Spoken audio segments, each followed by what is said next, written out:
ఏమైంది చిట్టి మీద అరుస్తున్నావు? కట్టెలు తెచ్చిస్తుండు వీడు. కట్టెలు ఇగో 3 కట్టెలు తెచ్చి ఇచ్చిండు. కట్టెలు తేపో. ఇంతకేం కూర వండుతున్నావు? చికెన్, టమాటా, చింత చిగురు. కట్టెలు తెస్తుండు గోడు. టమాటాలో పోసారు మీరు కట్టెలు. బాగా కట్టెలు తెస్తుండు. కట్టెలు అమ్మ తెచ్చిచ్చినాక ఒక్కలన్నా తెచ్చిస్తలేరు. అవునా? మా చిన్నమ్ములు మా పెద్దమ్ములు అయితే మా చిట్టిని చిట్టమ్మ చిట్టమ్మ అని పిలుస్తారు.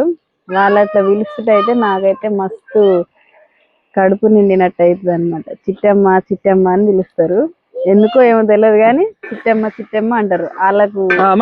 ఓ కట్టెలు ఎమ్మంటే మట్టి తెస్తున్నావా చిట్టి? పోయిగా కట్టెలు ఏమొద్దులే అక్క కాడికి పోయిగా.